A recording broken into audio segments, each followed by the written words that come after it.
নমস্কার, বিটিভি টুডের পর্দায় আপনাদের সকলকে স্বাগত। সঙ্গে রয়েছে আমি ঝুমুর। চলে যাচ্ছে বিস্তারিত নিউজে। আগরতলা পৌর নিগমের 39 নম্বর ওয়ার্ডের উদ্যোগে স্বেচ্ছায় রক্তদান শিবির অনুষ্ঠিত হয়। অরুন্ধতিনগর পৌর নিগমের ওয়ার্ড অফিসে রক্তদান শিবিরে উপস্থিত ছিলেন মুখ্যমন্ত্রী ডক্টর মানিক সাহা, পৌর নিগমের মেয়র দীপক মজুমদার সহ অন্যান্যরা। রাজ্যের জনগণ যথেষ্ট দায়িত্বশীলতার পরিচয় দিচ্ছেন বলে শুক্রবার আগরতলা পৌর নিগমের 39 নম্বর ওয়ার্ডের রক্তদান শিবিরে রক্ত রাখতে গিয়ে অভিমত ব্যক্ত করেছেন মুখ্যমন্ত্রী। তিনি বলেন, যত বড় বিপর্যয় আসুক না কেন রাজ্যের মানুষ সার্বিকভাবে বিপর্যয়ের মোকাবিলায় এগিয়ে আসেন। শুধু রক্তদান শিবির নয়, বিগত 1 মাস আগে রাজ্যে যে ভয়াবহ বন্যা পরিস্থিতি সৃষ্টি হয়েছিল, মোকাবিলার জন্য জনগণ সহযোগিতার হাত বাড়িয়ে দায়িত্বশীলতার পরিচয় দিয়েছেন। মুখ্যমন্ত্রী বলেন, বিরোধীরা শুধুমাত্র বিরোধিতার জন্য বিরোধিতা করে চলেছেন। উন্নয়নমূলক কর্মসূচি বাস্তবায়নে বিরোধিতা না করে সকলকে এগিয়ে আসার আহ্বান জানিয়েছেন মুখ্যমন্ত্রী। পৌর নিগমের 39 নম্বর ওয়ার্ডের আয়োজিত এই রক্তদান শিবিরকে সামাজিক দায়িত্বশীলতার পরিচালক বলেও এদিন তিনি উল্লেখ করেন।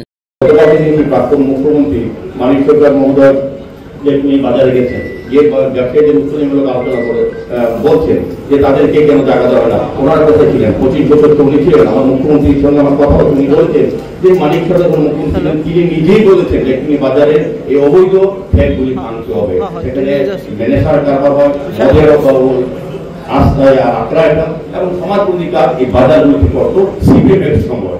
তখন উনি মুখ্যমন্ত্রী ছিলেন। আর আমাদের মুখ্যমন্ত্রী দেখুন, বিজেপির মুখ্যমন্ত্রী উনি কত সুন্দরভাবে সারা রাজ্যকে অন্যদিকে নিয়ে যাচ্ছেন। সমস্ত কাজগুলি উনি বলছেন বিরোধ করেন কোথাও সমাজগুলিদের গুরুত্ব নিয়ে দিচ্ছে না। আর সিপিএম সমাজগুলি নিয়ে সরকার পরিচালনা ছিল বলে মানুষ প্রত্যাখ্যান করেছেন।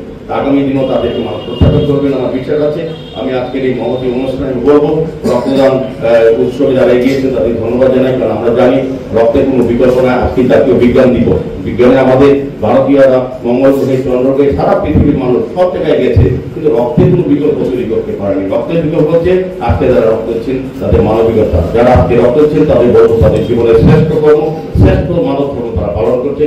আমি আশা রাখবো আমাদের মুখ্যমন্ত্রীর আবেদন সারা দিয়ে সারা রাজ্যব্যাপী যে রক্তদান উৎসব চলছে, টিভি চলছে, সেটা আরো বেশিভাবে ধারাবাহিক হতে হবে।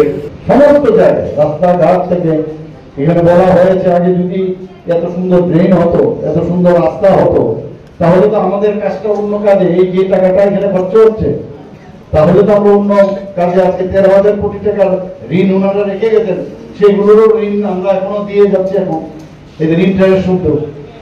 তো আমরা চেষ্টা করছি আরো ভালো করে কিভাবে করা যায়। আমাদের মাত্র 27,000 কোটি টাকা, আমাদের 27,800 কোটি টাকা আমাদের মানে বাজেট গত অর্থ বছরে হয়েছে। এবার হয়তো আরেকটু বাড়বে। আমাদের 3,700 কোটি টাকা আমাদের রিসোর্স আমরা বিভিন্ন জায়গা থেকে যে আমাদের যে আমরা ট্যাক্স কালেক্ট করি, সেই জায়গার মধ্যে দাঁড়িয়ে 25% আমাদের এডিসিকে দিতে হবে। আমরা ডেভেলপমেন্ট তারপর আমরা করে যাচ্ছি। আমাদের কেন্দ্রীয় সরকার ডাবল ইঞ্জিন সরকারের এই একটাই সুবিধা যে যখন আমাদের প্রয়োজন হয় তারা কিন্তু হাত বাড়িয়ে দেয়।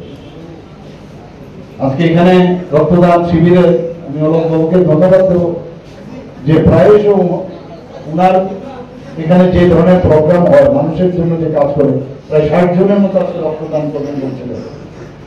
তো মানুষ তো স্বতঃস্ফূর্ত হয়ে আসছেই না, যে কোনো বিষয় দ্বারা, খেলাধুলাই হোক বা কোনো কালচারাল প্রোগ্রামে হোক, রক্তদান শিবির হোক, কন্টিনিউয়াস একটা সমাজের জন্য যা যা দরকার সেগুলো কিন্তু 39 নম্বর ওয়ার্ডে আমি দেখতে পাচ্ছি। আমাদের অন্যান্য ওয়ার্ডে